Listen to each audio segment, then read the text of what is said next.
Hi, everyone. Hey. I'm Alicia. And I'm Meredith. And this is also podcast Summer House Edition, Season 10, Episode 12. Can we normalize not saying every episode of Summer House is going to blow our minds? Because someone said that. Thank you. And I was like, this episode was good, but I'm not like, oh my God. No, I agree. I'm really annoyed because it wasn't Andy this time. I understand how Andy looks at something and is like, no, like people will love this. And then because he said it, it builds it up so much. Yeah. This time it came from everybody who gets the episodes early. And that really pisses me off because you get it early so then you can record your little podcast and create all your content and have it air on the day of. Stop meddling with how other people are going to watch it. Like, I think if you get a screener, you shouldn't even be able to say you have one. Well, you were mad and you texted me because someone said like, oh my God, the timestamps. Yes. You can pay attention to timestamps, which I always pay attention to. And I watched it. Well, you watched it last night and gave me a text. And I was like, I'm going to watch the episode and just like go into it blind. I watched it this morning. And yeah, I didn't see anything weird about the timestamps. Like, I pay attention to them, but I watched it with friend of the podcast, Jill, because we thought this was going to be some big episode. And I was like, shout out those timestamps when they happen. They mean something. And we're literally like going through and I'm like, the fuck is going to happen? Then I was like, it has to be the last 5 minutes. Like, does he go make out with someone else 5 minutes after? Like, what's going on here? You're like, it's been 30 minutes. And what happened?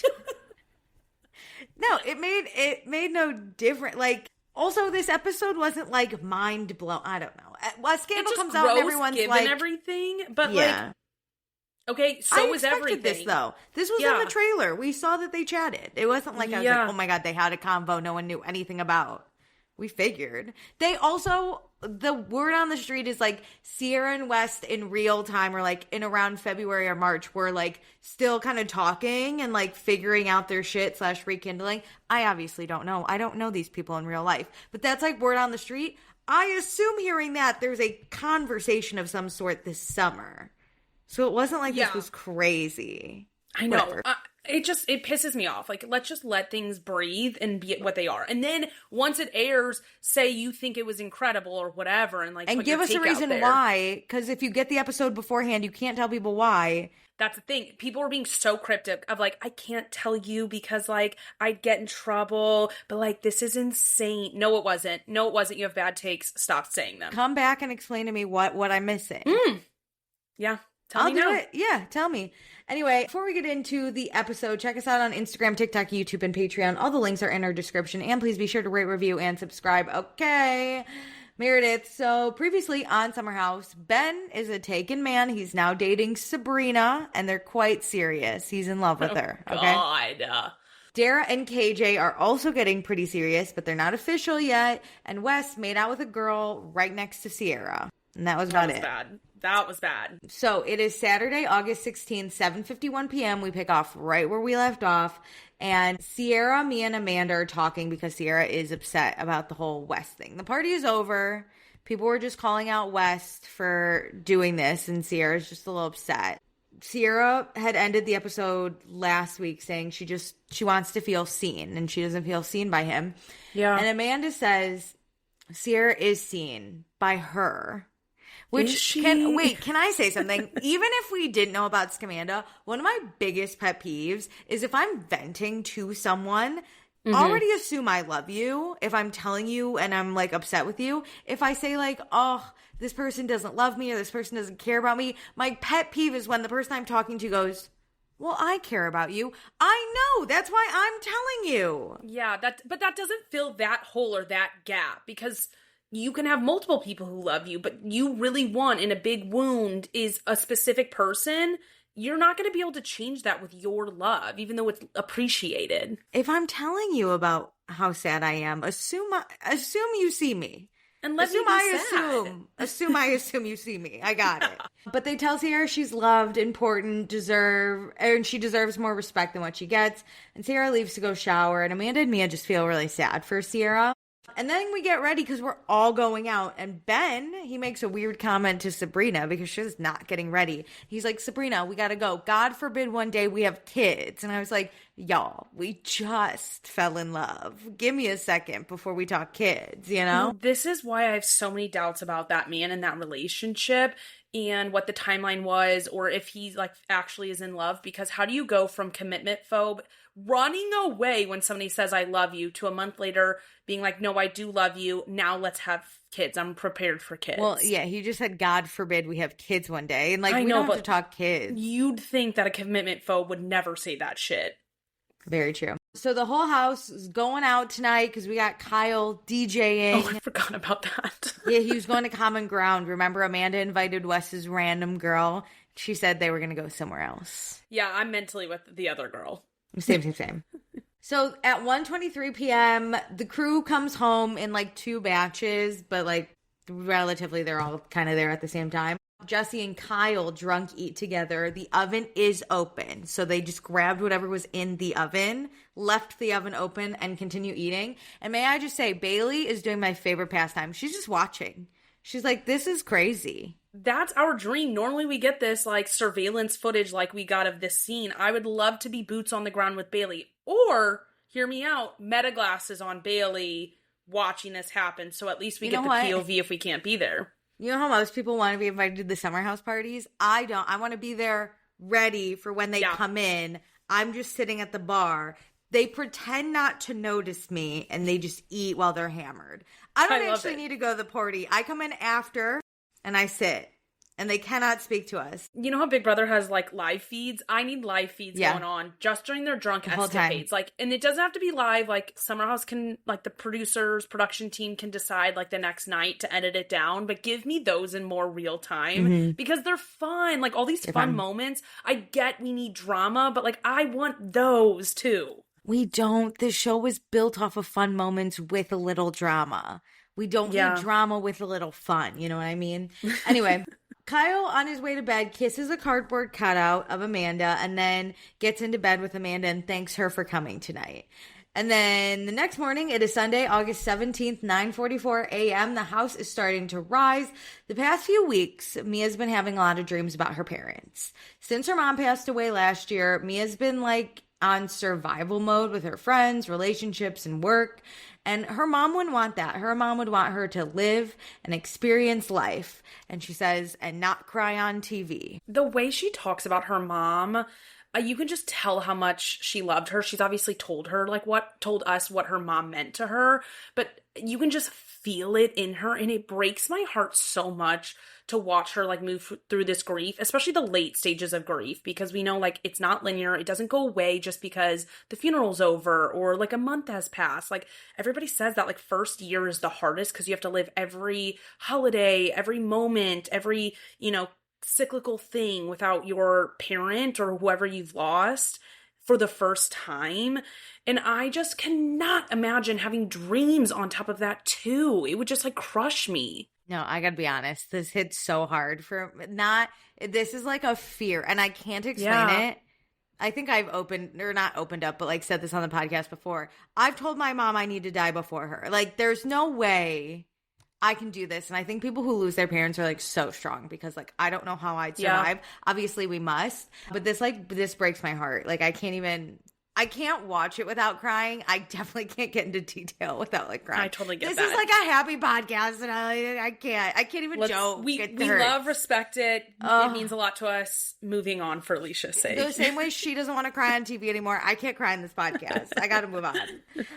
Okay, Carl ordered breakfast and Bailey helps him clean up. They find a fly. And fun fact we learned about Carl that I didn't know. He is an excellent fly killer.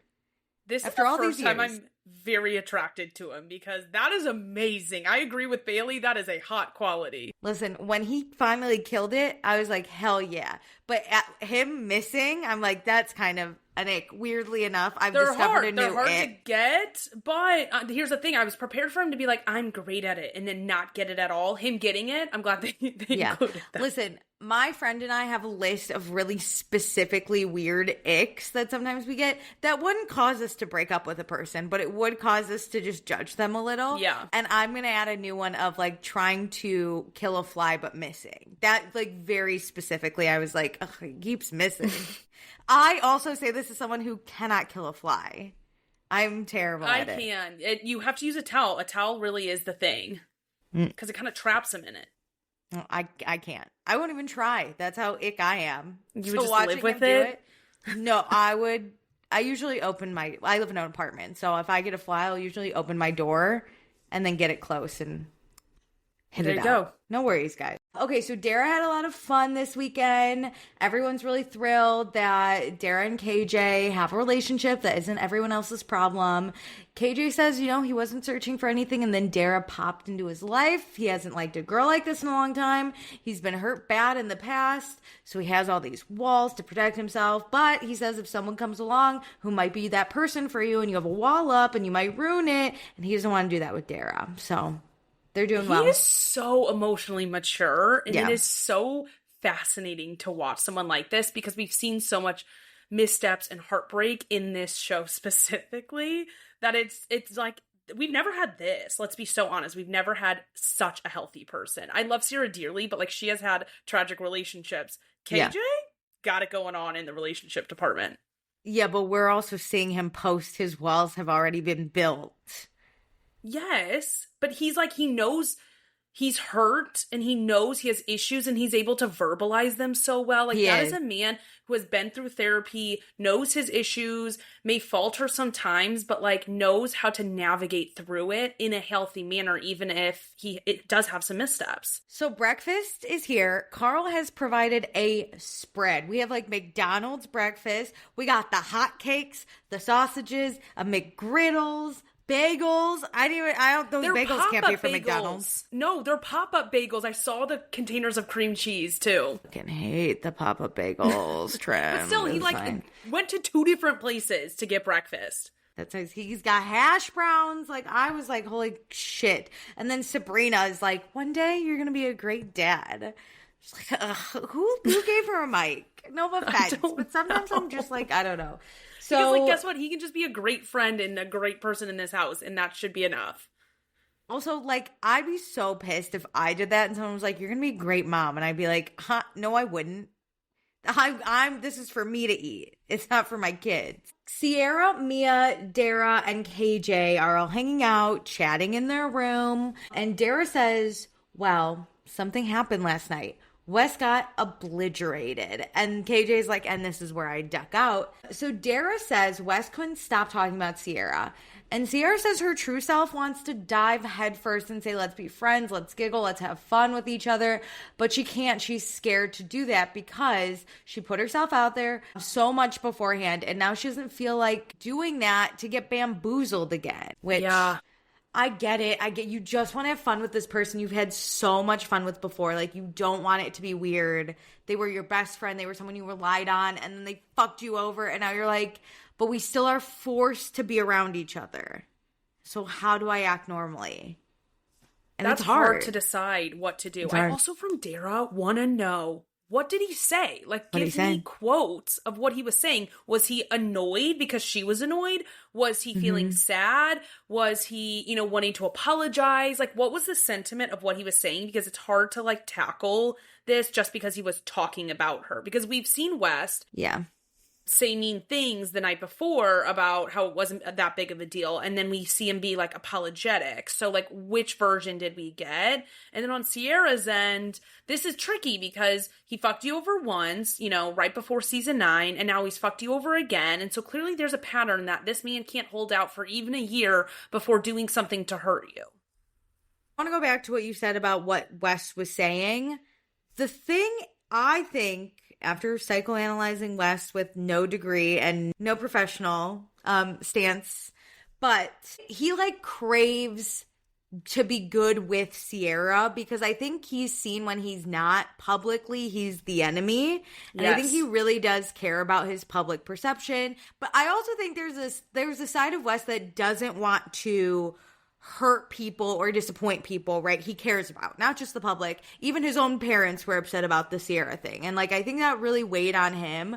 But I think a big part of it is like how the house sees him, how the people are gonna see him, how his parents see him, and how like Ciara sees him. So when he knows he did something to upset Ciara, whether he agrees or not that he was in the right or wrong, like no matter what, that's going to ruin his day.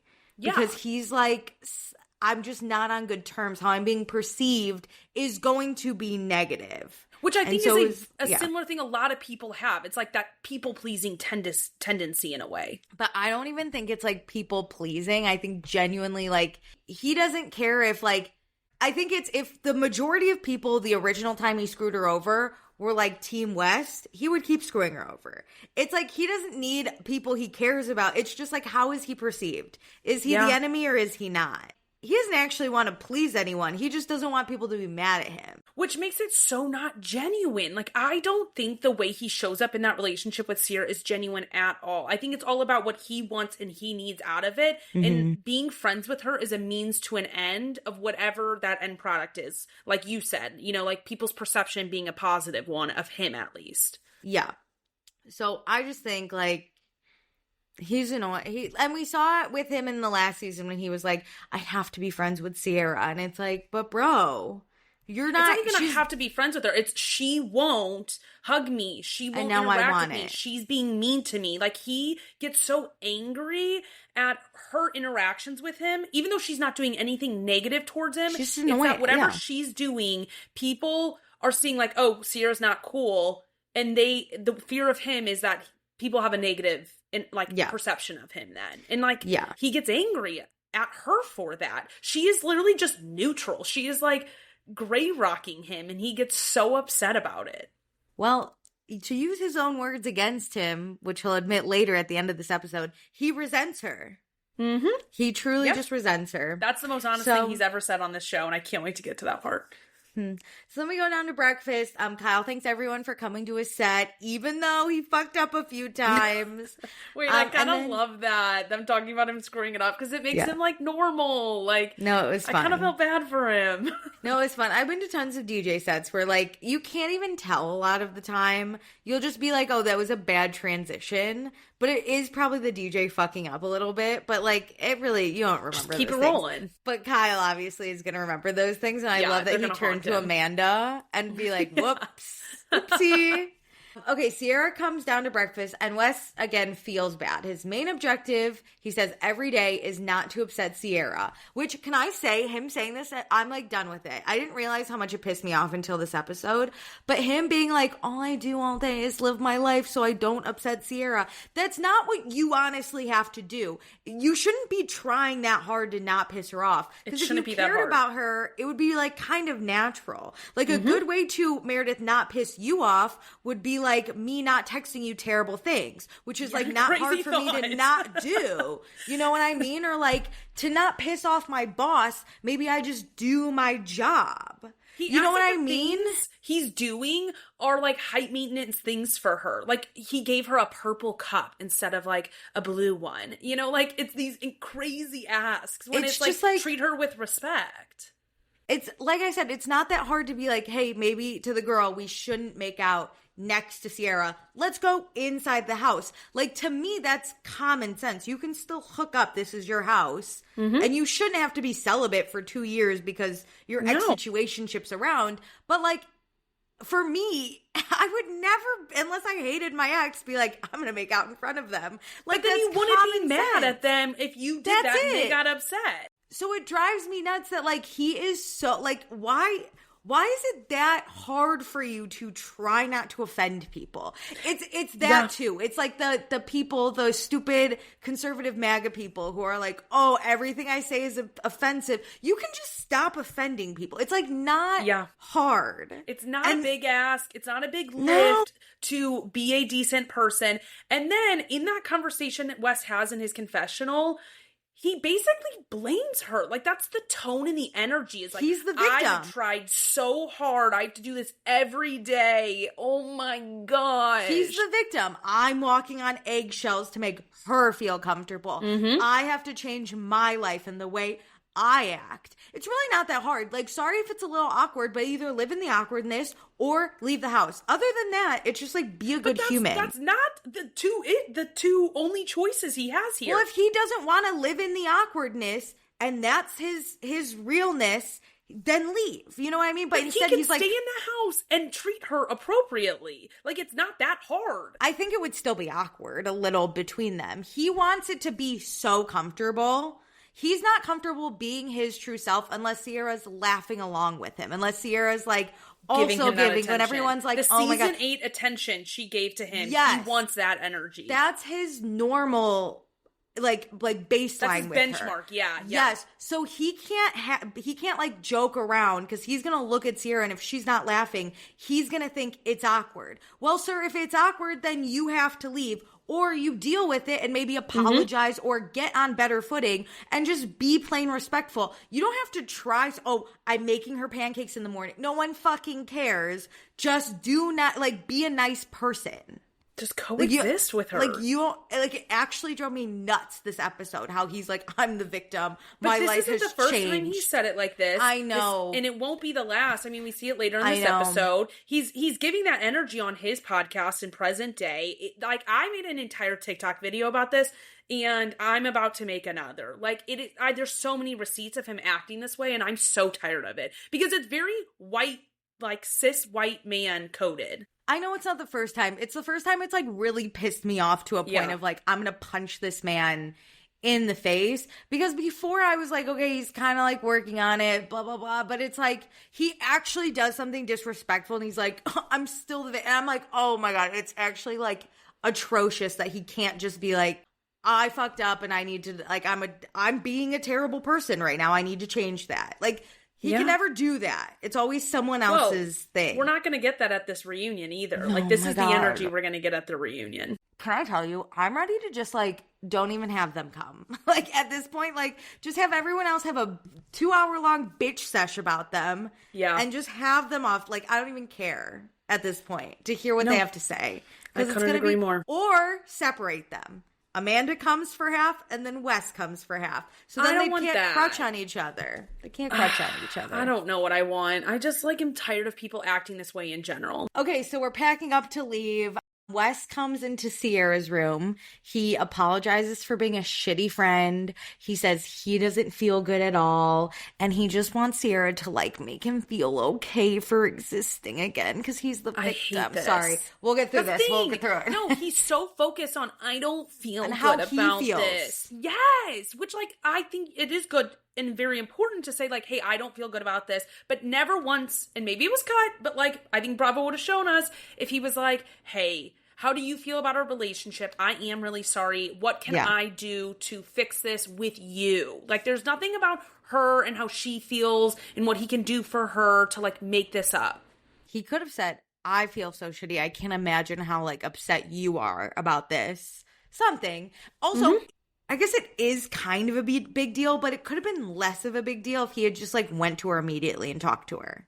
Nobody was so combative I feel now, the night before. Okay, I'm going to get so mad. My blood pressure is boiling right now. I'm pissed. Let me loose at the reunion. Andy, I'm free day of. Let me loose. Anyway, so Wes is personally bummed that on a friendship... Cute with that. He's personally bummed that on a friendship level, things were going okay. And he hopes he didn't fuck up their vibe for the rest of the summer. And Ciara says this is why she didn't want to be friends with him. She says she wants him to live his life and be free to do whatever. So they should stop being friends. If Wes wants to make out with her in front of him, then Wes should be free to do that weirdly specific thing, So let's not be friends. You can't have both of these things. You can't just do whatever the hell you want with no regard for anybody and be friends with people. Choose one. You can't have both. And be friends with literally anyone, because who, you know? Who wants that? Who? I mean, maybe Jesse Solomon takes a friendship like that, but Ciara doesn't. So if you want a friendship, there's some things you have to do, which are just normal things. It's normal. Like, Meredith, let's set this boundary now. Please don't ever sit next to me and then make out with someone. No, like, that's a boundary I'm setting on a with normal you. friendship. That would still bother me if you did that to me, let alone if it was my ex, anything. Like, I don't want that. I don't want a life like that. Yeah. So Wes says, yeah, but it's like, it's harder for him because he's been... No fucking way. He's been closer to Ciara than anyone else here, and he jeopardized that. And he's sorry. He would take it back if he could. And Wes says he's just not great at articulating himself, but he's put so much effort into showing Ciara that he cares, and it sounds like none of it mattered. And Ciara says, like, look, I'm okay with the awkwardness. And Wes is like, but I'm not, and it bugs me horribly. And, like, we can't keep pretending not to know each other. And obviously, like, Wes can't ever be uncomfortable, so we gotta do what Wes needs. We have to make sure Wes is okay. Well, I love what Ciara said, and she says she just doesn't have much to offer him right now. I love so that. much. It's like, I can't even come up with a solution with you because I have nothing. I have nothing to give you. I have given you my friendship. You've burned me twice now, and you want me to also repair this? That's crazy. Come to me with solutions, my guy. Because I hate how he's like, I put in so much work, and it's just gone off of one thing? Yep. Yeah, that's how relationships work. Yeah. You consistently do good things, but when you do bad thing, friendship go away. Yeah, I love the famous story about the wife who got cheated on by her husband, and he came home and he said, but I've been married to you for 10 years. I put in a lot of work. Forgive me, please. Off one thing, you're gonna let this go? The one mistake? Come on. I put in years of work. The very famous story. The murderer who goes and murders someone. I've been a good person my whole life. I just did one bad thing. It's just my one mistake. Sure thing. Yep. This isn't you, fucking up her favorite dress. This is you at a core level not giving a shit about her, not seeing her. That, and he, like you've said before, he wants everything from her, right? He's sitting here and he's like, I want to be best friends. Sorry, I fucked up. I've done so much for you. And she basically sits here and she says, we either shouldn't be friends, we live in this awkwardness, or, you walk away from me. I have no options, right? Or you fucking respect me, which you've proven you can't do. But that doesn't work for him. You've proven you can't do it. So, that's off the table now. Yep. It's like a child. It's like you've proven you can't wait for mommy and daddy, so you're stuck with mommy and daddy. And we'll take you when needed. You've proven you can't walk to the park by yourself because you don't go to the park. So guess what? Now you have supervision at the park. 100%. All your trust, all the leash that we've been giving you to have free reign is now cut in half. Tight, you do not have that anymore. You don't get those privileges. It's such a child. Anyway, so it's 11:19 a.m. We're going home to New York City. I do need to issue a quick apology. No, I don't apologize for anything, but I need to call my thoughts out. When Lindsay was doing her housewarming party, it said she was in FIDI, in the financial district of New York, and I said, who the fuck would live there? Upon further investigation, it does look like she's always around there on her Instagram, so I would assume she actually does live there. I don't apologize for saying it's one of the worst places to live. I still believe that, but I apologize, Lindsay, for insinuating you probably didn't live there because you do live there, I think. Getting the facts right, opinions and thoughts on the neighborhood stand. My opinion stands. Facts, though, you do probably live in that area. It is right. Yeah, for sure. To the editors. They were right. That was the right neighborhood. Yeah. Lindsay, Back what are you to the doing editors. We go on to Fulton Street. That's the sign they show us. May I say, this street, I've never seen the side of Fulton Street. I was just on Fulton Street last night. This street, this part, I've never seen it. So again, I'll do some investigative journalism, and we'll figure it out, huh? Also, this woman doesn't have a brownstone in Fulton. That's crazy. Anyway, I'm done. So it's Thursday. Ciara's sitting on the steps of a brownstone, and Nia and Nick walk up. Nick is Amia's brother. Ciara says if she didn't know any better, she'd say that's a cute couple. And Ciara, may I say, this is the worst thing you've ever said on the show. If someone said this to me and my brother, you're not a real friend. You're not. Why are you making weird family dynamics for me? I didn't choose that. You know this is my brother too. Like, if you made the mistake of like, oh, who's that cute boy? It's my brother, you know, but you don't have to say this. Not necessary. You know, have you ever heard of inside thoughts? That's like Keep an it up inside there. thought. Yeah. So Nick is Mia's little brother. He is everything to Mia. They live 4 blocks away, and Nick lives with his girlfriend, but their lease is up. So Mia's like, live in my building. And may I say, Mia's really living my dream life. I want all my friends in my building. It's like my favorite thing. I don't need everybody that close, but I want a 10-block radius I'm in. No, I want it. I lived in the same building as one of my best friends in COVID, and it was awesome. It was the best. Okay, so they're here to see a medium that Ciara met in Costa Rica right after Ciara's grandmother passed away, and it helped Ciara a lot. And so Mia's mom passed away very suddenly. She got pneumonia, but also had an autoimmune disease. So that made the pneumonia worse. And Mia feels like she never got to say a proper goodbye, and she's looking for closure to know her mom's okay. So we meet the spirit medium. She does tell us, which I feel like the audience should know, she has no control who comes through or for how long, but to keep an open mind. I'm not saying I'm skeptical of mediums, but I've been hearing this since the Long Island medium, and it seems like exactly who you want to come through usually comes through, even though you have no control. What I would say, because I don't know about any of this stuff. I don't know anything. What I would think, if what they're saying is true, is the person you'd want to have contact with probably is would want to have contact with you. It's not like you're looking for an ex-boyfriend. It's like you're looking for your parent. I know we talked about this last time, but because we are both very thankful that we don't have anyone too close to us that has passed.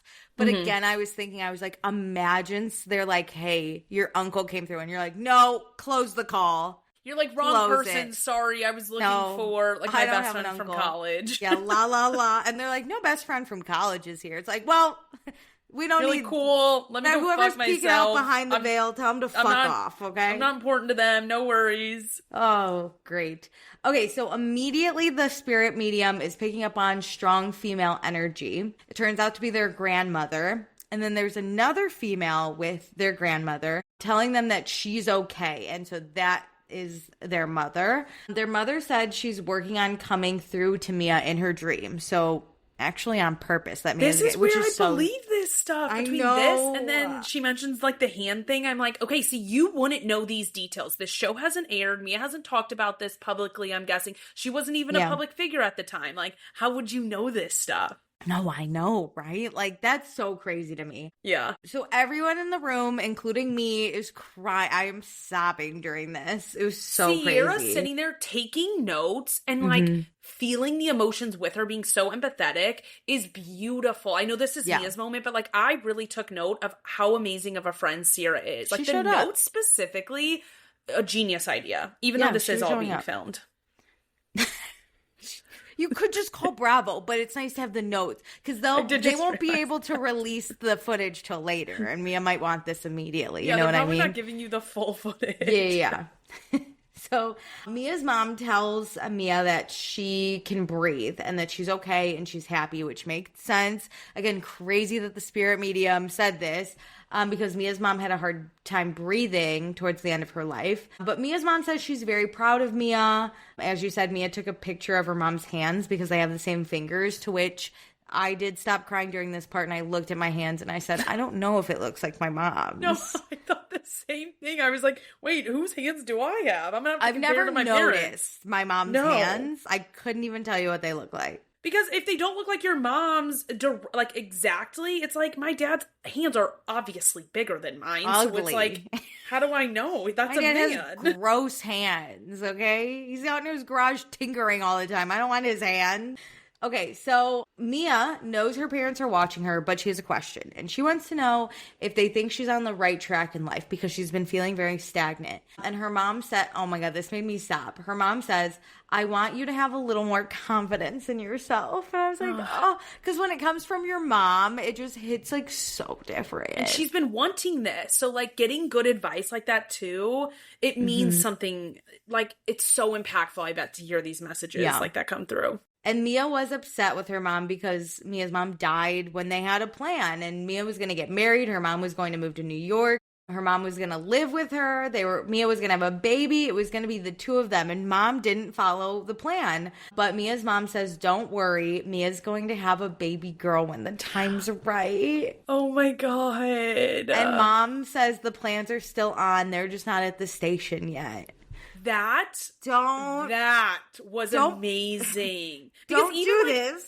Obviously, like, that's not my mom hearing that, but I think that's a really good thing to hear for the entire audience is you make all these plans, and no matter what in life happens, like, you can still fulfill your plans, even if it's not the exact way that you thought it was going to happen. Like, there's so many things that happen in life that you throw you off course, but, like, keep kind of chugging along and trying to get to, like, those bigger end goals. Like, you can still get married and have kids. It's heartbreaking that her mom's not going to be there, but, like, keep striving for those things. Oh my God, I'm, like, really... Yeah, like, I'm trying to stop it, but... This was a beautiful scene. Thank God they kept this in. I would be pissed if we didn't get this. And then Nick is like, I need a cocktail, which I might need one after this recording, too. Also, thank you so much for Mia, her brother, Ciara, for, like, the vulnerability. I know last week that I said that I really wanted this selfishly, and I'm selfishly very happy I got this, because it's beautiful. And note to Bravo, because every other show I feel like I give my opinions on, and you never fucking listen. My opinions on this show are Mia, Ciara, and KJ are the future. Don't fuck that up. Yes. They fuck up every other show. Summer House, Martha's Vineyard, for one. I'll never stop talking about it. Anyway. No, I agree. I commented anytime I see a video about Summer House, Martha's Vineyard, I literally do the, like, scream talking emoji, and I say, bring it back, and I tag Bravo every single time. Bring it back. Okay, so then we head over to an Adopt a Foster event. Wes is here. He is working with the... not company, the organization, because there are a lot of dogs being saved from being put down due to lack of space. And so he can't have a dog because he has a small apartment, but he's here to volunteer. This makes me sad because this event now gets overshadowed by their BS. I know. Like, great cause. Thank you, Wes. But also, doing good things doesn't inherently make you, like, an amazing person. You have to, like, be that actually in your real life, too. Also, me being toxic when this whole thing was happening, I was like, oh, Kyle's third wheeling. Even though I don't know the timeline, obviously. And, like, I truly don't think they were hooking up or, like, whatever during, like, they were secretly doing anything, like, during the summer. Sexual encounters. No. Like, I genuinely think Kyle was not third wheeling, but all I saw was Kyle third wheeling. But, like, emotionally, he's third wheeling, clearly. Sure, for sure. Okay, so yeah, Amanda and Kyle are here. Kyle's like, Amanda, we will not get a third dog. That is so funny. That's such a dog owner thing. And Amanda and Wes do have a weirdly long hug, which I clocked. But again, I don't know if it's editing or like what's happening. I didn't clock it until like people put it online. Like, I think everybody's trying to read into everything, and I'm like not on board with that. But this, once I have seen it played a few times, I can't tell if it's being slowed down though, because it is very slow.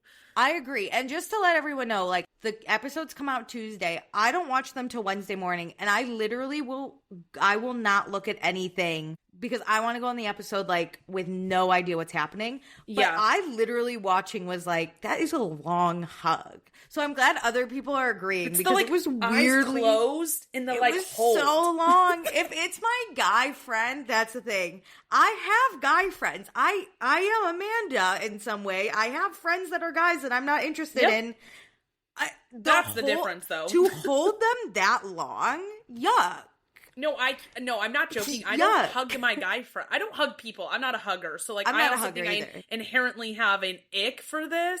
But the closest I get to hugging one of he loves to dap it up. And I'm like, fine, I'll do that shit. But, like, I don't want to. But, like, I'm not holding on to you. Like, yeah. I'll hug. But, like, usually my guy friends know I hate to be hugged. So they'll, like, grab my face and like squish it. And I'm like, ugh. But like, never will you see me eyes closed holding on. Like, yeah. Unless I'm falling off a cliff or something. I'm not willingly doing this. I'm not willingly doing this. I got a noogie the other time I hugged one of my guy friends, which I don't think that's romantic. But like, it was a weirdly long hug. And all I thought was, ew, I would never hug my guy friends. It just goes back to like, Amanda has, I think, inappropriate connections and like interactions with people as a married person, and this is her friend's ex. Like, I can't imagine that dynamic being in my life and being any of the people in this, and like having the like stare at my butt as I walk away, a hug like this. I just find it weird, let alone like just two platonic friends who have no connections like Amanda has. I'm thinking of my married friend now, or like my friends and how I hug them, and I feel like if it's a long hug, it's maybe like we do the side thing where we're like, you know, moving side to side, being like, it's good to see you. But it's never like my arm these comes people under live you. together and see each other all the time. There's no so good to true. see you. That's so true. And never will I close my eyes. My eyes are always awake. Because if I close, you could kiss me. And that's even worse than hugging me. The closing the eyes is one of the craziest parts. That's crazy.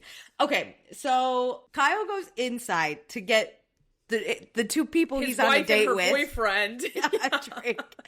And Wes and Amanda stay outside. And Amanda asks Wes if he has had time to reflect, to which Wes says he definitely has the scaries. But Amanda says what upset her the most is Wes has been such a good friend to her, and it bothers him when Kyle disrespects her, but then she watches Wes disrespect Ciara in that way. So it puts this like weird dynamic into space, which again... Listen, this is a great point, though, on its own. I'm not saying Wes is racist or anything. I'm really not saying that. However, women of color tend to be perceived as less valuable than white women, which is a terrible point of society. And so the way Wes can see Amanda but cannot see Ciara speaks really good point. Volumes that I want to talk about. And I think Andy Cohen for the reunion, I don't know if this will be out in time by the time they record, doesn't matter. But for the reunion, maybe bring in someone of color that can bring up these points and discuss them. Because I do find it interesting that, like, in society, this is already how we deem women of color. Well, especially when I understand how people tend to go on autopilot. They're not thinking. He was drunk. You know, like, in the moment, you're not really thinking clearly, let's say. But it's now been a few days. And it doesn't seem like he has changed his viewpoint really at all. It's just like, oh my God, I have scaries about how I acted. Not really like, I can see what you're saying, Amanda. You know, Kyle treats you terribly when he's drunk, and I just did the same thing with Ciara. Like, that upsets me that I, you know, did the same thing that I yelled at somebody for. Like, he doesn't have those connections, even while somebody's pointing it out. No, it's very weird. Wes says, you know, he's been trying really hard. And he knows that bullshit. He knows he was disrespectful and hurtful, but like, he doesn't know what he even jeopardized. Was it a friendship? Were they rekindling their romance? What does the output have to do with what you did? No matter the version of your guys' relationship, you should still feel just as bad for what you did, whether there's a potential for a future romance, whether you're just friends, whether that's your housemate. Okay, maybe just the housemate isn't as big of a deal, but the friendship with an ex and or potential romance, that doesn't muddy the water on what you just did to her, because it's about your actions, not what she can provide you, but he's only focused on what she can provide him. You know, it is interesting that he can never say, like, I hurt her and I understand if she doesn't want to, like, pursue this friendship with me. He's just like, I hurt her, but we should still be friends because I did a lot. Like, if I hurt someone, if I genuinely hurt someone, I'd be like, I understand if you need a break from me. Yeah, very valid. It's so weird. Like, it honestly, the entitlement he has over her and her friendship is crazy. And I think it is because she's a person of color. you just see the devalue, which I'm not saying you are consciously doing it, but I am saying unconscious bias do exist, and it's important to point them out. I don't think he's actively, like, trying to do this. I really don't think that. Like, because I do think that he has a conscious effort of having people of color in his life, and that he, in his mind, wants to make them comfortable. But he does really need to look at why he's treating Ciara this way and dismantle that. Like, anytime somebody has a microaggression, a bias, like, that's a moment to reflect on it. We all have, well, I won't say we all, a lot of white people, majority of white people have it. It's systemic. So, like, reflect. But Wes is allergic to reflection. I'm convinced. Like, when he says, like, oh, I've thought about it. It's like he literally hasn't thought about it until Amanda brought it up. And he's like, oh, yeah, the scaries are there, Amanda. Let me tell you. I've looked at yourself in the mirror. You are just upset that potentially people have a negative opinion on you, and that's it. Whereas I want you to have a Jimmy Neutron brain blast and go through everything about it. Okay, so Amanda says there's a lot of layers to this, but, like, don't get to hate each other and then, like, be super flirty when you go out. Like, there's obviously something there. And Wes says it is true that they do that, but now their friendship is fucked. And Amanda's like, here's my advice. Don't go silent, take accountability, and apologize. Which, the thing Amanda should say is don't force your friendship upon her. Let her in her own time come to the conclusion of what she wants from you. Because thus far, it's been Wes saying, this is what I want, and Ciara just saying, I can't give you that. So how about wait for Ciara to say, this is my solution, and he can either say yay or nay. But if it's a nay, they just cannot be friends. Accept it. Yeah, like, apologize, wait for her to take the lead on what your friendship will look like, or any type of relationship. Yeah. Because you're forcing this, and it's clearly not working. So it is now Friday, August 22nd, 4:11 p.m. We're off to the Hamptons. We got 2 cars. We got the girls' car, plus Scott, which we'll talk about, and then the boys' car. So we got Mia, Ciara, Dara, and Scott. Scott says he's a guy's guy, which he gets publicly shamed for, which I agree. But then he says... But I will say they weren't talking about, like, an aspect. I think he meant he just wanted to hang out with the guys. Okay, like... no, he did. Because he's like, I'm also a girl's guy. And he's like, I just want to throw the pigskin around. Which they're like, what the fuck's a pigskin? And it had me cackling. Because he's genuinely... he would rather, like, eat burgers and, like... you know, throw fart the with the around. boys. Yeah, opposed to, like, doing face masks with the girls. That's gossiping just him. With the girls. But he's pro-women, I think. Yeah. He just... But the way he said it... Yeah. He doesn't know what his words meant there. The way he said it, even Mia was like, Scott. Like, she's embarrassed she brought him. And then he goes, I'm a girl's guy too. Like, and he's like, I don't know what you're saying right now. He said, I want to throw the pigskin around and have cocktails. I was like, he doesn't want the Bud Light. He wants cocktails. Yeah. Which, sorry, not Bud Light, because Bud Light is, like, famously not a New York drink. Isn't that crazy? What's the New York Light beer then? Like a Miller Light or a Coors Light. You can't really find Bud Light in a lot of places. My bad, everyone. He would be a Miller Light guy. He's not, though. So then card 2, we have Jesse, Wes, Carl, KJ, and Ben. And the way I didn't see Ben until he was at the house. He was at the house and I went, when did Ben get here? And I had to go back. We commented on it. We were like, that is a packed car. The way I didn't know Ben was there. It was a rough one last weekend for Wes, but he's ready to have a good weekend, which just shows you that he doesn't really care. He's here for a good time. Like he doesn't have control over that. How you treat people will change how your weekend goes. And Wes is like, yeah, Amanda just told me to apologize again. And KJ's like, yeah, but you can only apologize so much. To which Wes is like, oh, I shouldn't apologize? And KJ's like, no, you should let your actions speak louder than your words. Because it's true, Wes has apologized quite a few times to Ciara, but never have his actions finally put her first. You know what I mean? Nope. And the boys are like, what does that even mean, actions? Because Jesse's like, should Wes make her a sandwich? And KJ's like, no, just move accordingly. I was like, you guys have to be kidding me. Hey, I'm going to send my mom this clip and be like, so this is the dating pool for me. That is like, even friendship pool. Like, this is Wes trying to be friends with Ciara. This is embarrassing. You know, I'm going to have to do a ranking of the hot men I should have done this forever. Because Carl would have been on this show one of my least hot men. But I think after this season, he might take that top spot. Really Jesus good point. Well, Christ. I mean, let's be honest, KJ is top. Yeah, you're right. KJ, then Carl. But the fact that Carl usually Carl's goes from like high. my least to my second most is crazy. Guess what? And that's on growth and going to therapy. See, you can improve. Jesse also, get it there. What do you mean? Should Wes make her a sandwich? Was he being funny? Because his jokes are terrible, so maybe this was a it's joke? Not like we're talking about Lindsay, who has the infamous, like, how many sandwiches have you made for me joke. That'd be hilarious. What do sandwiches have to do with this? I don't know. I don't know if Jesse was serious or not, and that's why his jokes aren't funny to me. No, because he doesn't change his tone of voice when he's joking, so like it's hard for me to read it. Wait, can I tell you the saddest thing is my friend, again, she started watching Summer House at season 8, which I don't condone or recommend, but I'll accept if that's all you're willing to do. Fine.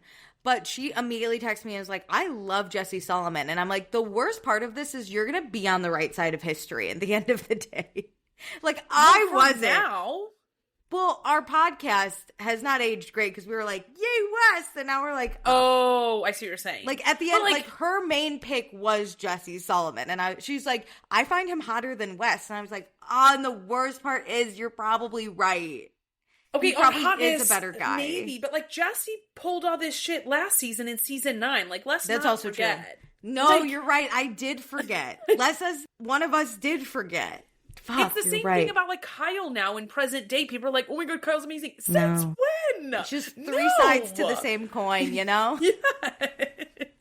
Okay, so now we're back in the girls' car, and Ciara's like, so what are we going to do in the morning? Because usually, like, Mia comes into my bed.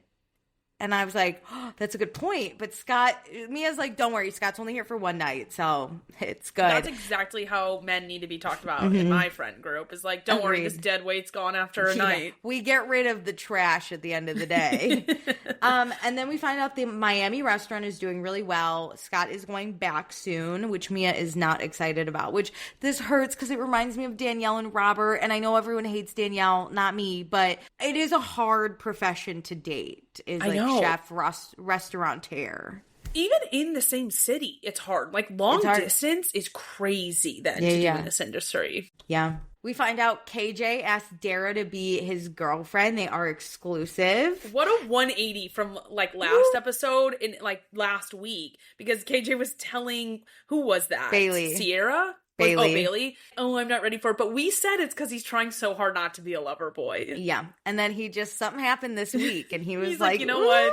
Let me lean into my natural giddy girl. Yeah. Hell yeah, I get it. And then, Mia's like, do you feel like you're moving too fast? Which I was like, oh man. Ugh. Okay, you can have I get the question. Yes, but like right after she says it, like, let's take a beat and just be like, yay! Like, let's be happy for people. You know how you do this, or how I would do it? I'd be like, oh my god, I'm so happy for you. I feel like I wouldn't be able to commit that fast. Like, how do you feel about that? That's a backhanded compliment, too. That doesn't make it any better. No, I would be like, that's amazing. Here's my single ass with no love prospects. How do I get over my commitment fear? We need to talk to about this. I understand later when they talk to KJ, but like, no, it's agreed. Like, that was an awkward response. Agreed. But Dara says they both know what they want, and here's hoping she doesn't have to eat her words one day. Which I like that. They're still together. They're still together. So. Yeah. And now it's 5:07 p.m. The boys are at the house. Kyle's already here. He's on the phone. We find out Amanda's not coming this weekend. And then at 5:34 p.m., the other car gets here. Everyone's in the backyard. Carl's like, oh my God, you guys, what if it was just a boys' weekend? Which is so much weirder than a girls' weekend, because all I picture is like boys being like, what do we do? Which way to the bathroom? They like get lost and they can't do anything. Yeah, whereas a girls' weekend, that's some fun shit. That's a good time. Sign me up. Yeah. So when Carl said that, though, it's so innocent from Carl, though, because he just, like, doesn't have a love prospect. So he's like, what if we just all were friends, And it's like, Carl, I know what you're getting at, but it's a weird request, okay? But even from, like, backing it out from the viewer standpoint, nobody would want to watch an all-boys weekend. Like you said, everybody would be interested in an all-girls weekend. Oh, do you know the tea that would be? The boys would sit there silently and be like, hot dogs or burgers? And the girls would be like, let's discuss the complexity of everyone's relationship and how they feel about everyone in the house. And then let's solve a murder. Like, get me Lindsay there, get me Paige there for the weekend. Hello. Maybe bring in the moms. Like, that would be fun. Aunt Rhonda for the weekend? Come on. What are we doing? Okay, so Carl's like, what if it was a boys' weekend? And then Kyle's like, we're getting close because Amanda's not coming. We find out she was supposed to come later tonight, but she's not going to make it. And Kyle's bummed because it's like second to last week of the summer. Trevor's like, dude, you don't even want to talk to her half the time. So what's the point? I was going to say, you guys have not had a great summer. So to be honest, if I were Kyle selfishly, I'd be like, hell yeah. Like, I can't get in trouble for being out late. Yeah. Like, it is nice to be without your partner and to just be like free. Yes, like somebody isn't your like ball and chain, but like to have independence and not have to be so considerate of another human is amazing. Especially a human all you've been doing is arguing with. Yeah. It reminds me of Kyle or Carl and Lindsay and their like Friday night fights, and like sometimes they would like one of them would stay home on Friday night and not come to the Hamptons late. Like, I like this. I'm in. Yeah, like, let's not be sad about it. Okay, KJ, he brought a skateboard. So it is kind of guys' weekend because they have all their toys and they're going to be stupid. And then the girls come in the backyard and immediately the three girls are like, whoa, the testosterone's too much terrible. Testosterone. And then Kyle tells Ciara Amanda's not coming. She's on the struggle bus. And then Ciara way Ciara does not know. She's like, where's Amanda? Like, how do you not tell your best friend you're not coming to the house? Well, Amanda just told her husband. Just Let's like a be few honest, minutes she ago. didn't want to come. If I was like sharing a house, I would be like texting my girls like, hey, I don't know if I'm going to come. My girlfriends would know before my husband knew. I agree. And then I'm so obsessed with this. So Ciara like walks up to KJ Lil and she does this little dance and she's like, I heard you got a girlfriend. She does the girlfriend dance. The girlfriend dance. Yeah, so KJ's like, all right, let's go talk. And well, first he's like, yeah, I got one. And Ciara's like, I didn't get a text all week long. It's a long week. She's ready for the tea. Like, tell me immediately when it happens. You need to wait to tell me in person. I know, but it goes back, like, Summer House is one of the better shows because they all wait to talk to each other until a camera's in front of them. You know what? I forgot about that. This isn't normal life. We would not have gotten the reaction on camera, and that's true. What I want. Mm-hmm. And so, while KJ, Mia, and Ciara are going to sit, we find out Scott is from Brooklyn, to which I'd like to know what part, because it's a very large part. I'm an expert now, obviously. So Mia, Ciara, and KJ go chat. Ciara's like, hey, it's a little fast and like just walk with caution. And she says, obviously she's speaking from like a bad experience in the house, but like there's no need to rush this process. And they know KJ's emotionally intelligent. They just like really care about him. And also we learned that KJ's a little younger than Dara. So they just want to make sure that like Dara and KJ are aligned on their wants and needs. And then like we move forth. I like how they do this conversation because it's very much just like, hey, here are our worries, like, and this is why. But you move forward with your life. We are just going to speak now, forever hold our peace. Can I say a lot of it too? Listen, I don't know these people, as I've said before in this podcast specifically. These are actually strangers to us. I actually don't know anything about them. And I'm just watching them for an hour a week on my TV. So truly I know nothing. But I didn't understand why they were like so cautious about this because I was like, it doesn't seem like it's that fast. Like KJ and Dara do seem to like hang out a lot. And like Lexi and Jesse were way quicker last year and I feel like 100% agree. Less concern. Like this isn't the first time we're seeing like a quick-ish moving relationship. But I think they feel like big sisters versus like telling Jesse's moving too fast. I don't fucking care. That, but also then I was like, is the issue with Dara? Are they like seeing something we're not seeing? But then when they said KJ is younger, I understood the issue. The dynamics of like, more. Maybe you really like Dara, but if she's a little older, she probably wants to settle down maybe quicker than you do. And like, that's a good point. Do you want the same things? Are you on the same timeline? We know Lindsay Hubbard. We know a timeline, okay? Like, these are important steps. And so I just want to say it has been probably like 5 weeks that they've known each other because Dara came in like a week after that first weekend and it is now August like 22nd, I think. or something.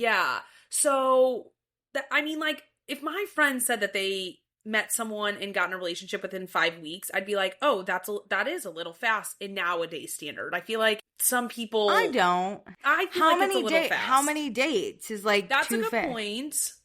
Because they see him. Remember, the first date, not because they met. No, they met. I agree. She came to the house. And then they're going on more dates that make it more normal. But I'm just saying in a numbers of like weeks, when you just hear 5 weeks, it feels a little fast these days. But I think that's just because of where dating is now, and things like progress so slowly. We like, online date, and you talk for a few weeks, and then you go on a date, and then like you see them maybe once every week. That like things just get dragged out way more, and people tend to not jump in and like solidify things. So it sounds like it's fast, but like, if you are actually like committed and pursuing someone and like putting your energy into it, then like I don't think it's crazy by any means. But I do understand them just saying, hey, you guys good on all fronts. I like the big sister energy from them. I do too. It's cute. But for the record, I am pro I'm more of like how many times have you hung out with the person than like how long have you known them. Yeah, I agree. So it's 7:53 p.m. The boys go in the pool and they're playing basketball like boys do. To which Dara sees and she's like, this is not the energy I want. And then Mia, I don't even know where she is. And then Ciara's like, I'm going to go call Amanda. And immediately Ciara's like, I'm pissed at you. There's 7 boys here. What am I supposed to do with that? And Amanda says she just can't do it. The idea of going out there was too overwhelming. The summer's been really rough for her and Kyle. It's catching up to her. And she even tells us she's been showing up with a smile on her face every weekend and she can't take it anymore. She just needs to be alone. Which is fair. Well, she does say that she has, like, her bubbly personality. That is not Amanda. Let's be so fucking for real, though. No, a bubbly personality. I think she said joyful and bubbly personality, and I was like, what? Nope. Okay. You're just trying not to fight with your husband, which I understand is exhausting. Yeah. But I wouldn't necessarily say, there goes Amanda, the most joyous Summer House castmate. Which is good. I don't want anyone joy. I'm not into like the joyous type like that. You're not, but like, let's be honest with ourselves here. Like, I'm not a joyful person by any means. No. It's like how everyone who's ever murdered is described as like a smile who can light up a room. And I'm always like, no one would ever describe me like that. No. Like, I hope I get murdered and someone's like, yeah, she would walk in a room and people would leave. Or like in people's eulogies, it's like they loved everyone. Don't ever say that about me. I didn't. Don't lie. I'm writing my own eulogy. Anyway, so Wes knocks on Ciara's door while she's on a FaceTime. He does this weird thing where he comes upstairs and he listens, and then he walks away, and then he's like, no, I'm going to go back. And then he comes into Ciara's room, and he's like, oh, are you on FaceTime? Like, I can come back. And Ciara's like, no, just say whatever you want. That was amazing. She goes, you can just say it. I'm waiting. And so Wes says he doesn't feel any better, and he's still bummed. He's super bummed out, and he apologizes again. And Ciara just goes, okay. And then Wes leaves. Wes has to leave. And Amanda cannot stop laughing. We see her on this FaceTime, and she is hand over mouth trying not to make a sound because this was so bad. It was so awkward and uncomfortable. Yeah. And like Ciara's like, he wouldn't even be in this situation if it wasn't for himself. Correct. This is my dream as a girlfriend. I want to be on every FaceTime in every awkward situation like this. Yeah. Like, amazing. And here's the thing that Ciara tells us. She doesn't even hate him, but it's really hard to keep the front that she does hate him because it's exhausting at this point. And like, she's built up stories about him. He's probably done the same. And like, they need to just talk and get it out there. And I get this because I have a long list of people I hate, but when I'm in front of them, I kind of forget or like don't care. Or it's like exhausting to be the one that's mad and be like, this is why I hate them. I just literally go like, I don't really care. Like, it's a lot of energy to like to like openly hate someone you have to see all the time. I can hate them from afar. I have tons of people from high school I hate that I never have seen again. And then when I run into them, I forget. For you. But when you do have to see them, it's like to uphold it. Yes. And like mean mug and just like not. Because what you're trying to do is you're trying to punish them from like enjoying your presence. And like that is what you're policing, is how you're showing up in a space that they are. But then I'm probably coming across as more mad than anything. So like, but it's like you don't get to enjoy the event because you can't just be fun and like crack jokes because you're trying to make sure that they don't benefit from any of it. It's literally exhausting. So Ciara goes to find Wes in his room. She's like, hey, you want to grab coffee in the morning? And he's like, yes, I want to do that thing very badly. And then she leaves and he goes to find Jesse, who's in the shower. He can't even wait. He's like, hey, I'm getting coffee tomorrow with her. So it's 8:51 p.m. We go out. I love that we're all going out. Someone heard our podcast. No, I remember when they were doing like press at the start of the season, they said that there was going to be a lot of going out from everyone. Very good job. Round of applause for the group. But I was skeptical because I feel like most of the season we've seen so far has not been this. But we got 2 weekends in a row. We all went out and stayed out past midnight. That's incredible. Huge. So it's 2:49 a.m. Wes sprints to that kitchen. That drunk kitchen is just waiting. Everyone's drunk eating. Carl goes to bed, but we have a kitchen party. Kyle's having a great time. He feels like himself because his wife is not here. And he says that is a rude awakening, which, yes, I'm glad we're noticing this. I'm glad you recognize it because while I do think Kyle treats Amanda terribly, I think Kyle should live a life that he wants to live. Yeah. He just shouldn't treat someone terribly while doing it. So, like, get out of the relationship and go live your life. You looked like you were having a blast with that kitchen faucet. Oh, they had the faucet raining up and down, and then Ben jumps into Kyle's arms, and they both slip on the water, and then Wes has to take a beach towel and clean it all up. Oh, it was incredible. I love drunk nighttime bits. Like, and this is the dream. It's 4:03 a.m. and Ben and Wes sit down wet to talk, and the front door is open. That was hilarious. Oh, Ben and Kyle, not Wes. Or Ben and Kyle, what did I say? That was, you said Wes, but that was so funny when they're like chatting and then it's like, wait, the front door's open. That was so good. But they basically chat about how like Kyle feels bad that the first few weeks Ben saw Kyle at his worst. And Ben's like, no, I didn't see you at your worst. I saw what you were going through. That's not who you are, man. And I was this is why men should see professionals. Like, I don't know what this was. This was giving two dumb bitches telling each other, hell yeah. Well, I'll give them a pass because they gave us a great show in the kitchen. And if they want to chat a little with the door open, that's their prerogative. I have to call it out, though, that Kyle is just like Wes in this way, where they only care what other people think about their actions and interpret it. They don't actually care about hurting someone. Because Kyle isn't saying, like, I just can't believe you saw me mistreat my wife. He's like, I can't believe you saw me like that. I can't believe you think I'm not fun. I can't believe you think I'm not a fun guy. I'm a fun guy. And Ben's like, no, I saw what you were going through. No. Oh my God. He gets one girlfriend one time and immediately becomes this different guy. Person. Oh, I mean, these two are broing out so hard they're about to get podcast mics. Like, Jesus Christ. Oh, they should have. That would have been hilarious. Okay, so it is now Saturday, August 23rd, 9:16 a.m. The house is starting to wake up. It's a boat day. That's fun. Hell yeah.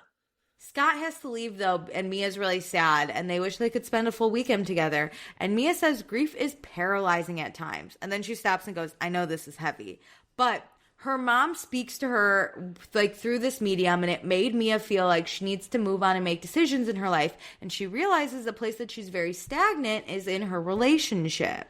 Oh. So, conversations are coming. Jill said she thinks that they're broken up. I mean, I haven't, tracked. I haven't looked at Mia's, Instagram for this relationship at all. Both, Same. Back in time. Because, she could be someone who just doesn't post her significant other. Plus, he travels a lot for work. He's never around, yeah. Yeah. So, I don't know if they're together. And I'm going to let myself be surprised by that answer at the reunion. Yeah. Same. Mostly because, whether they're together or not, I don't have a strong, not care about, but, I just want them both to be happy with their lives because like I don't really know. We haven't really seen this relationship. I don't have like a hard opinion on it. Agree. Whether they're together or not, works may for the me best. either way. I wish the best for both. Because Okay, so it's 10:27 a.m. We're getting pumped for boat day. Ciara knocks on Jesse and Wes's door. No one answers. So she like creeps and like opens it a little, and Jesse's ass is in the air, and she's like, "Oh, my God. What are you doing?" And he's like, it was quite funny. He's like, "Oh, hey, I didn't see you there. Wes, your girl's here, whatever. Your ride's here, ready to go." And then Ciara walks downstairs, and Carl goes, "Holy smokes, you look amazing." He's so funny. Which, first, this is the hype everyone should give their women friends, okay? Yes. Always, holy shit, you look incredible. Especially if we're about to have a conversation with our exes. Tell us we look fucking good before we do it.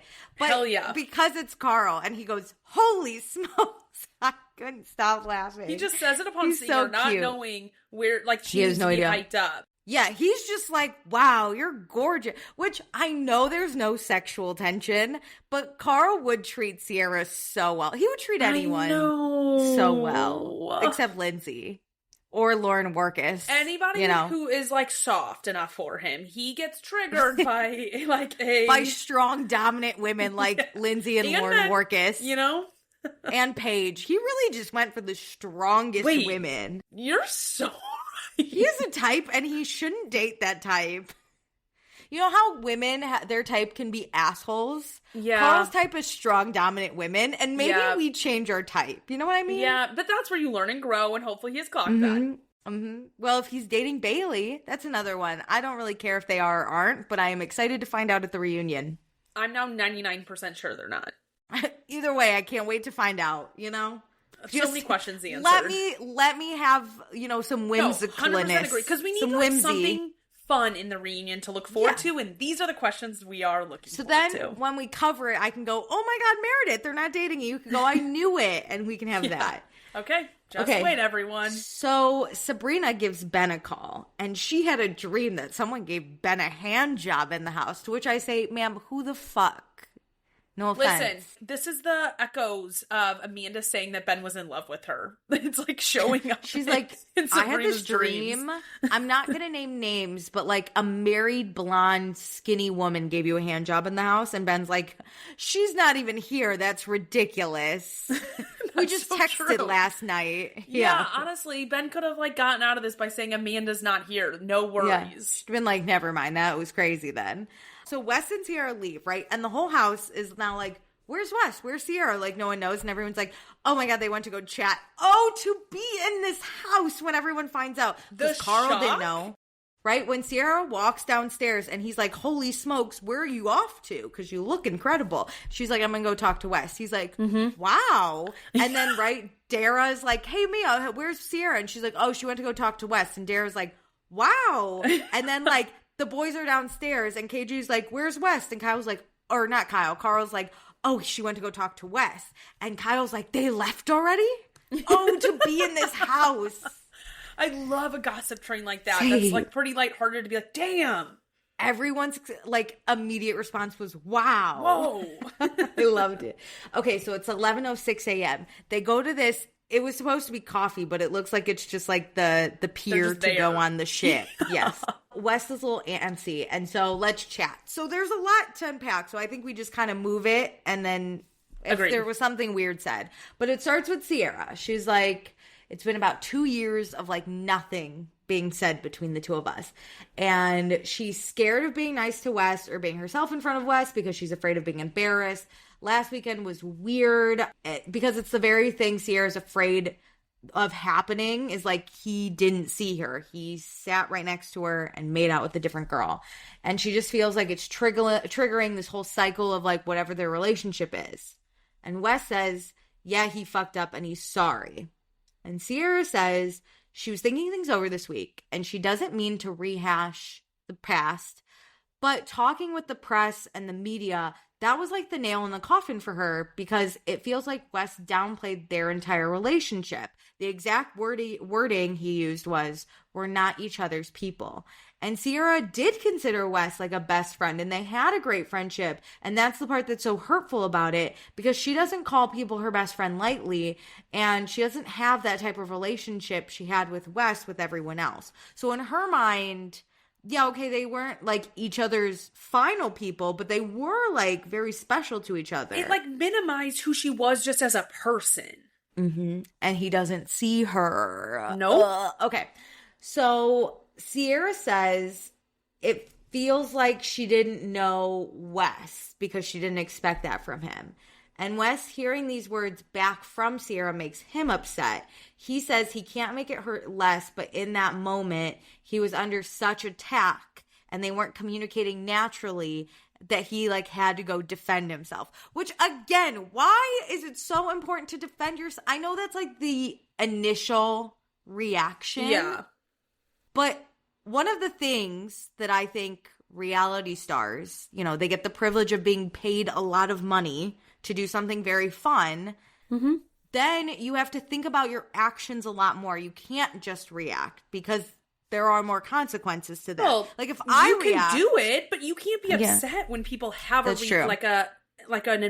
reaction to whatever you've done. That's true, to whatever you say to defend yourself. Be ready for it. So Ciara says she is sorry that she didn't text him and she wasn't there for him. Like, she can take accountability for not being there when he probably needed it. Which, girl, an apology without a but. Isn't that crazy? Like, even Wes can't take accountability without saying but. He's like, I can't make it hurt less, but in the moment, but he doesn't even, like, he can't even just say, like, I'm sorry I hurt you. I'm sorry I put you in a position, like, with my own actions to do that to you. I'm sorry. Like, he never actually talks about the incident. He just is like, I'm sorry, like, you're hurt. I'm sorry this. Like, it's never really about how he, like, made choices and what he regrets and how he would never do it again. What he basically said was, sorry you're hurt. I can't really control that. But the public was against me and you weren't texting me back.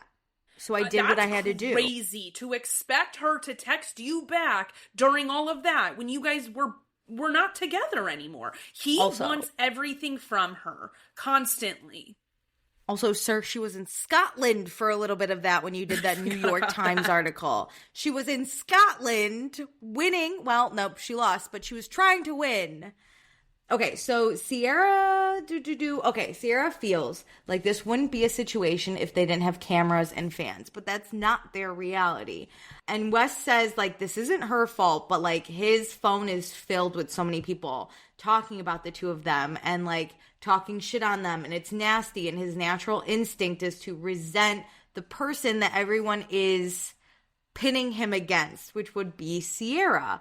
That is so telling. In reality, the two of them aren't actually doing anything. And I was like, yeah, so it's kind of strange that you resent Ciara because the public likes her better than you, even though you can rationalize that she's not actually doing anything. That you're like mad at her for other people's actions. That's crazy. You're mad because the public likes her better. Like, he wants to be top like. He fucking said that at that one reunion with Paige when he was like, everyone was going to say I'm Ciara's puppet. And it's like, you'd be so lucky. So yeah, it is really obviously public perception. If you are not the favorite, you are not okay with whoever's ranked higher than you. Yeah, he's like, also if you're not first or last kind of thing. A black woman is held to such high standards that she is now responsible for the public's comments, you know, on photos in his DMs. Like, how is that fair? Because I haven't heard this entire time in present day Wes say that Amanda's responsible for the comments that he's getting. I bet it's Ciara's responsible for the comments he's currently getting. You know, it's gonna piss me off if it's like, oh, Ciara should have called off the dogs because Amanda and Wes. He has said that. No, he has said that Ciara should be out there saying that death threats are not okay. But guess what? Amanda and Wes aren't out there saying that the racist shit she's probably getting on her posts and in her DMs isn't okay. So why does she need to be out and about making sure you're good? But you have never tried to do that for her. Oh my God. I'm actually so... oh my God, my blood pressure, my doctor's so mad at me. Okay. I don't know if he directly said her, but I'm pretty sure he said on his podcast that people should be speaking out about the death threats. And like, let's be honest, we know who he means. No, don't put another thing on a black woman. I cannot. I'm so sick of how terribly other reality TV co-stars treat black women on their casts. We've seen it on Love Island. We've seen it on this fucking show. They do something to them, and then they expect the black woman to help them take fix responsibility. It. Yeah. Mm-hmm. And placate issues and speak out against it when it's like, you caused this. You chose to do this. You caused this ripple effect. Mm-hmm. And I'm not saying it's okay. Like, there should be no death threats to anybody. There should be no racist comments. Like, that is getting too parasocial. But like, when people comment and have critiques on your behavior, Ciara does not need to come out and say, don't do that. Yep. Totally agree. Okay. Sorry, where were we? I'm so upset. Anyway, okay, I found it. Ciara says she does miss Wes as a friend, and Wes says the same. And Ciara just doesn't want people to say, she says she doesn't want people to say mean things to Wes because she doesn't think he's a bad person. Ciara's just tired of being in a space where she wants to let her guard down, but it's hard for her because she doesn't know what that looks like. And Wes can see Ciara has walls up with him, and he's sad because he would love to talk to her about things and tell her his honest thoughts about the house. He says he probably knew about that more than anyone, and he wants to tell her that he's proud of her and that he supports her. And what, you're biting your tongue. What's up? The way he centers himself on her own accomplishments is crazy. What do you mean? Your first thought when she announces she did get that house is, but I wanted to talk to you and congratulate you. If that really meant something to you and you were so proud and you do know all of that, send her a text, congratulate her. But the pity party of, I couldn't do that. I couldn't do it in the way that was comfortable for you. Yes, on screen and having a scene and celebrating her. But you're making it about you is crazy. Because you could, you could have at that table said, I'm so happy for you. I know that means a great deal for you. Congrats. And just left it. But no, he wanted her, to go out with her and be to have coffee. I'm the one that knows the most about it. And I'm the happiest for you. He wanted a one-on-one scene with her where they sit down and she shares the news that she got the house. And he's so happy for her. It's it's so gross what this man is. This is why I think he's a bad person. It's multifaceted. I just don't think he thinks about her. I think he centers himself in every single thing about her and villainizes her and any negative feeling he's having rather than taking accountability that he has a choice and he is making all of this happen. Ciara's not making this happen. Totally agree. So Wes gives final words. He's sorry for everything, and he's reflected a lot. He also acknowledges how impactful it was to bring Ciara home to his family, and he understands things better now than he did. And he says he sees her more now, which I was like, no. Because then she, for a second, pauses. Also, weird music is playing in the background. It's this weird string where I thought Ciara was going to, punch him in the face or something. It sounded like Jaws. I was like, what is this? Alicia, people online are like, what was the original music supposed to play behind this? Because let's be honest, we changed this music given the scandal. No, it was quite weird. When Wes said all of that, he's like, I see you more. This weird string, the violins are going, and I'm like, she's going to look at him and be like, no, you don't. Fuck you. I was like, damn. And then she goes, that's all I wanted. And they're both happy. And I was like, what's the music? What is happening here?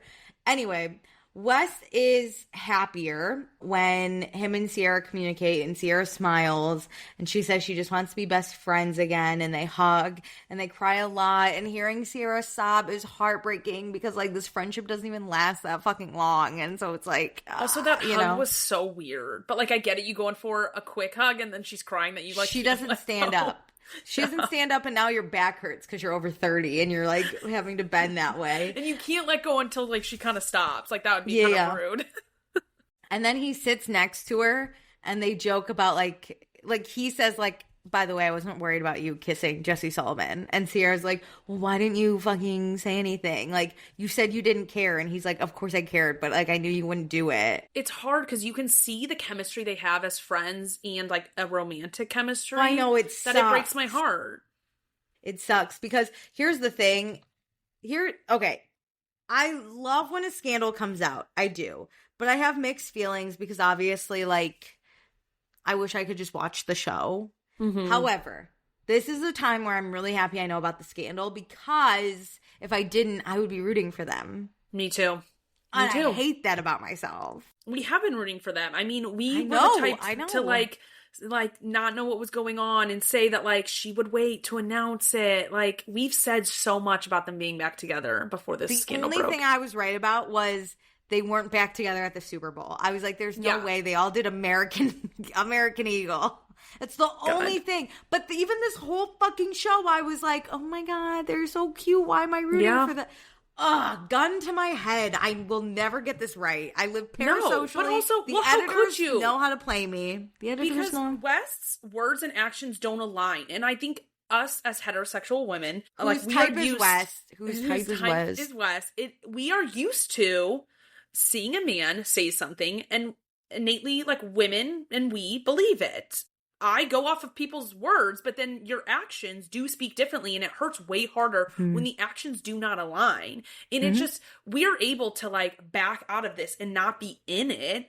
Yes. And have our emotions tied into it. And we have, hindsight of being able to pull 800 clips of who he has been over time and talk about all the times he's done this with like recollection, because we can go back and watch it. But if, like, I hate when people are on Ciara, like, she knew who he was. It's way harder when this is your actual life and you're right in it and your emotions are flaring and you really genuinely enjoy him both as a person, a friend, but like a potential love interest. Like, you're clouded. And for those people who are like, no, like, she should have known, get the fuck out of here, because you cannot tell me you have ever had a clear head in a romantic situation. You can't.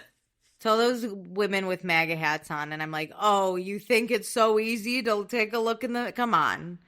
Get out of my comments, at least. Leave me alone. Come on. Oh, next on Summer House. This summer, next episode, Soft Bar is open. We get an Uber Eats code in case everyone wanted to know what this is sponsored by. Danielle and Lindsay had a falling out. Jesse hasn't had sex in years. Amanda and Kyle are still struggling. Wes and Ciara are friends again, but they're flirting. Uh-oh. Okay, yikes. So it's time for fun, not fun. It's even numbers. That means 'tis my turn to go first. And I will start with not fun, and I will pick Wes because my cholesterol and blood pressure are going to be so high after this conversation. Mine is also Wes. I'm not interested. Yeah, give him a 2. Okay. Ooh, fun is hard, but I think I'm going to go with Mia this episode. Watching her with her mom, like, really stuck out to me. And when I thought, like, this episode wasn't that great, that was the part that I was like, but I really liked that part specifically. Yeah. Mm-hmm. Yeah. I'm going with Kyle. 2 fun weekends back to back, and he got to really let loose without Amanda. Like, I don't like that that's his only way to do it, but, I mean, we got 2 drunk, like, nights on a Saturday in one episode. How was that not fun? This is a PSA to the people. Leave your wife at home, ball and chain. No, I'm just kidding. I mean, leave your husband at home too, ladies. Like, go do your own fucking thing. Baby. I hope Amanda was out. I hope she was out on the town in New York having a great time without Kyle. Hear me out. Because they both should have fun without each other and not be married. Yeah, but look what happens when Amanda has fun. Years. Oh my God. If Wes hadn't been here this episode, I fully would be in with those conspiracy theories that it was happening this summer. However, I'm not on the conspiracy theory train, but I do think Amanda's mentally checked out. She's just trying to get through the end of the summer. She's Katie Holmesing him. She's getting her ducks in order. And then one day she's going to go, here are the divorce papers, my guy. I mean, it is kind of how it happened. She's going to get one more good Christmas present from him. And then it was the 26th. She served him divorce papers and said... Because for her birthday, she got like a $7,000 watch. Yeah. So like, you might as well stay till Christmas to see maybe what you'll get. I contacted our PR people. The statement comes out January. Sign these so it's all good and done. And thanks for the present. Get me another $7,000 watch. Yeah. Yeah, I used your card to buy your present, so enjoy that one. Okay, well, great episode. Do all the things I mentioned at the beginning of the episode, and with that, love ya. Thanks for joining. Bye.